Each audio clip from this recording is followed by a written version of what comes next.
Avui aprendrem a solucionar equacions de segon grau. Primer veurem les que són completes. A veure, què és una equació de segon grau? Una equació de segon grau és aquella on tenim ax al quadrat més bx més c igual a 0. És a dir, la incògnita està elevada al quadrat i té els 3 components. En cas de que siguin completes, com les resolem? Les resolem amb la fórmula. Quina és? És menys b més menys l'arrel quadrada de b al quadrat menys 4 per a per c dividit entre 2 per a. És molt important el més menys, perquè tenim dues solucions. És a dir, quan ho estiguem resolent, farem més tot el que ens dona l'arrel i menys el que ens dona l'arrel. Anem a veure-ho amb un exemple. Mireu, x al quadrat menys 7x més 6 igual a 0. És completa, oi? Doncs vinga, anem a resoldre. El primer de tot, què és la a? Què és la b i què és la c? La a és 1, és el que acompanya l'x al quadrat. Si fos un 3x al quadrat, doncs seria 3. b és menys 7 i c és 6. Vigilem molt amb els signes, sobretot quan l'haguem de ficar amb la calculadora i operar. Doncs vinga, anem a substituir.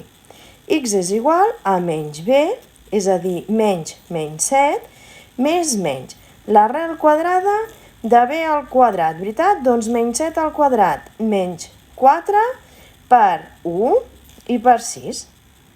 Tot això ens queda dividit 2 per 1.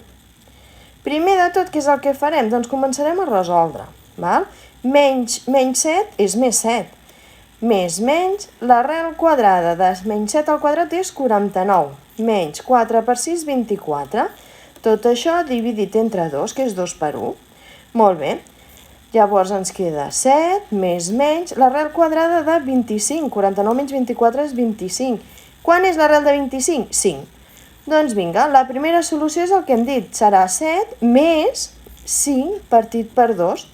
I això què serà? Doncs 12 dividit entre 2, que és 6. I l'altre és amb el signe menys, és a dir, restant 7 menys 5 dividit entre 2, que això en aquest cas dona 1. Molt bé, fixeu-vos, tenim dues solucions. Primer hem dit que la primera ens ha donat 6, x sub 1, i en el cas de x sub 2 també ens ha donat 1. Fixeu-vos una cosa, té dues solucions, és una equació de segon grau. Per tant, pot arribar a tenir dues solucions. Hem vist una que tenia dues solucions. Doncs anem a veure un altre exemple què pot passar. En aquest cas, x al quadrat menys x més 6. Igual que abans, apliquem la fórmula. A igual a 1, b igual a menys 1 i c és 6. Si ho substituïm, menys 1 més menys l'arrel quadrada menys 1 al quadrat menys 4 per 1 per 6 partit per 2 per 1. Què passa en aquest cas? El de dins de l'arrel, si jo ho faig, em dona 1 menys 24. Quan dona 1 menys 24? Tot això ens dona menys 23. I què passa a l'arrel quadrada d'un número negatiu? Que no té solució. Doncs ja ho veiem, en aquest cas no té solució.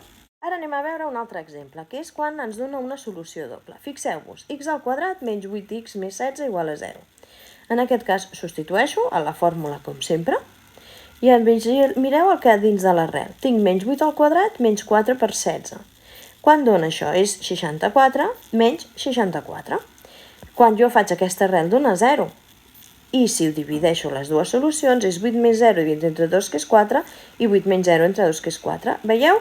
Tenim una única solució, que és el 4 doble.